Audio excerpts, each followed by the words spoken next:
Hello everyone and welcome to Hit the Monsters.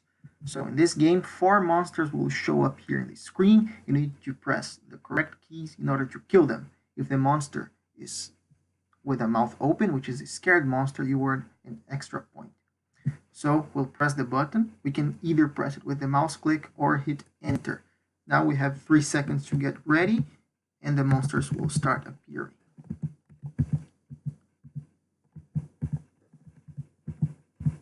Now, every time I press a key, statistics will start counting my shots and the monsters that I hit.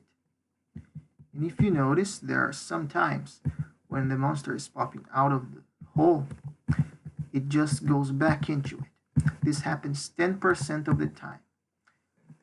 I did this in a probability manner just so it doesn't get too easy. And the monster does not have always the same pattern.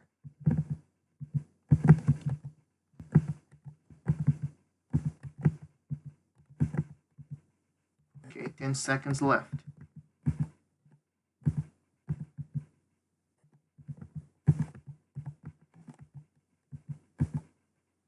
Okay, time's up. And I attempted 121 shots, hit 99 monsters, 81.82% of shot radio, 141 points. If I click to play again, I will have an extra 3 seconds to get ready and I can start playing again. Also notice that the button is deactivated once the game starts. It only reactivates in the end.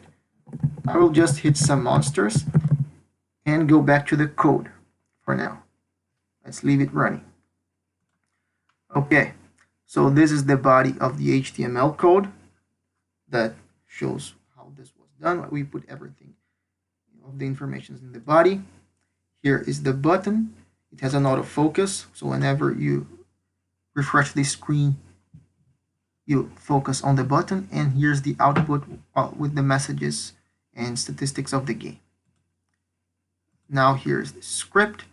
First we'll have the monster object. It uses this style sheet over here. Each monster has 128 by 128 pixels.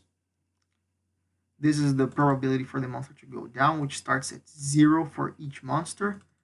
The key of each monster is defined as 0 for the first object. There is an extra state of hiding, of scared, for frames 4 and 5. The wait time begins in 20 because 20 times 150 milliseconds equals 3 seconds. This 150 milliseconds is the time of each sprite. And the probability to go down is a random number from 0 to 10. If it's greater than 9, the monster goes back to the hole. Calculate time, number from 0 to 10, which would be a maximum of 10 times 150 milliseconds. And the update animation introduces this new scared state, which works only on these 2 frames and makes the monster go back to the jumping state if it is going from frames 4 to 3. Now I think the 40 seconds are up here, and as you can see, the statistics, they went back to 0 from one game to the other. Now going back to the code,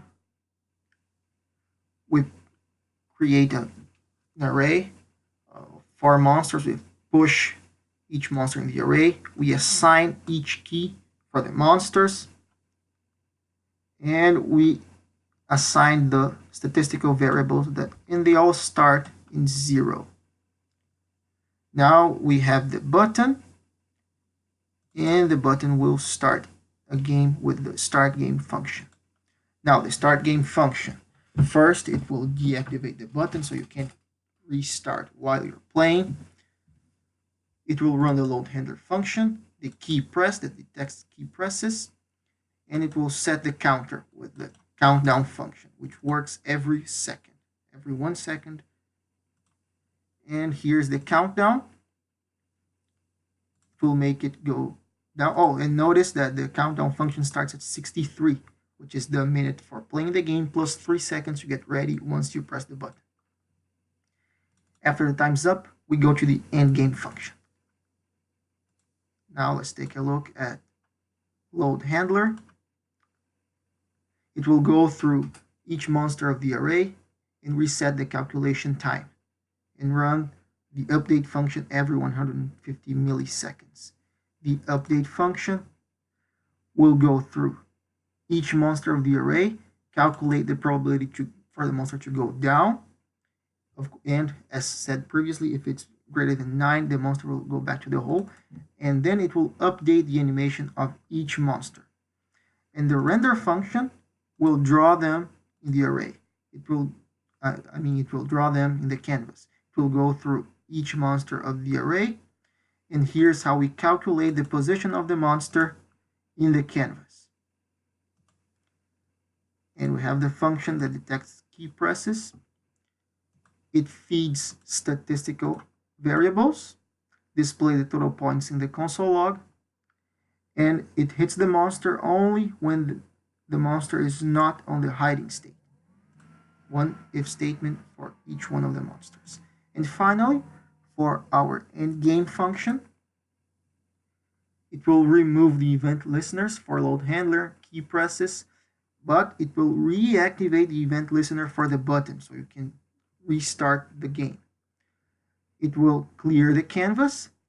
This is an if statement to check if the user did not attempt any shots, because if the user did not attempt, the shot radio will remain 0. We want to avoid having 0 in the denominator.